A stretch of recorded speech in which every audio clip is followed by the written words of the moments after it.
As we saw with the four basic functions, features of a computer, we had input processing. We looked at processing hardware. We had output, but we also had memory or storage.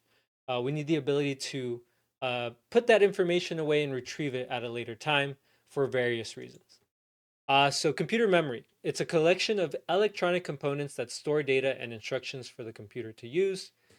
Just like human memory, it allows the computer to remember information from the past or the present in order to solve the problems that it needs to solve, right? To perform those tasks. So there are two main types of memory in most computers. We have RAM and we have ROM. RAM is temporary. It's rapidly changing, and then we have ROM, which is permanent and does not really change at all. So memory is essential for running programs, processing data, and starting up the computer. It's like if you took away your ability to remember things, right? How many tasks would you be able to execute? It'd be very, very difficult. Same with the computer, right? It needs that ability to remember things, to put them away and retrieve them at a later time. So let's start with the RAM. Why is RAM so quick? What is its purpose? What do we use it for? Well, RAM is a type of computer memory that temporarily stores data that the CPU needs to access quickly.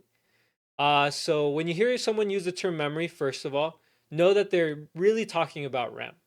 Of course, there are other types of memory like ROM, but when we're doing that technical speak, memory almost always refers to RAM. So this type of memory is volatile. That means when you turn off the computer, all the data is lost. So this is not the kind of place you're going to store information that is permanent. It's really information that you need to process really, really quickly. So what kind of information would you need to process quickly? Well, it's information, or I should say tasks, that requires speed and real-time performance. So for example, a video game. You have to load those graphics, that environment. Every time you turn the character to the left or to the right, it's a new image on the screen, right? There's physics going on. There's tons and tons of data that is being processed. So for that type of process, that type of task, we need RAM. We need strong RAM in order to quickly load those graphics without interruptions.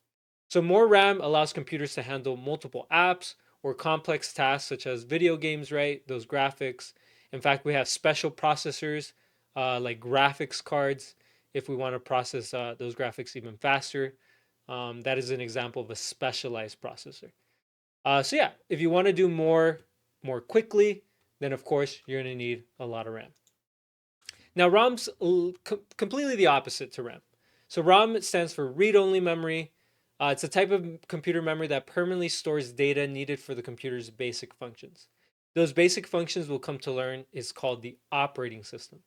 That's kind of like the DNA of the computer, the stuff that makes it work.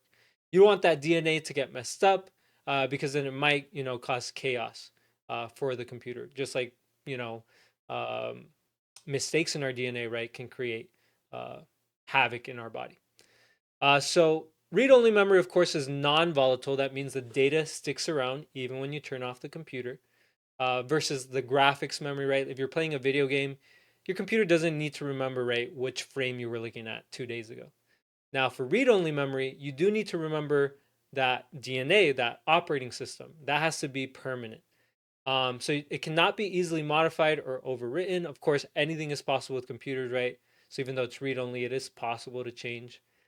But most of the changes happen when they're manufacturing the computer.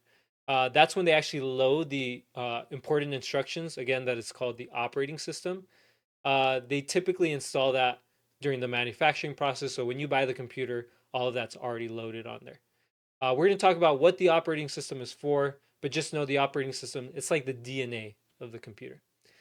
So ROM is not the same as storage hardware. So it's not the place where you store your files, your personal documents or photos or music. That goes somewhere else. That's called storage hardware, which we're going to discuss in this next section.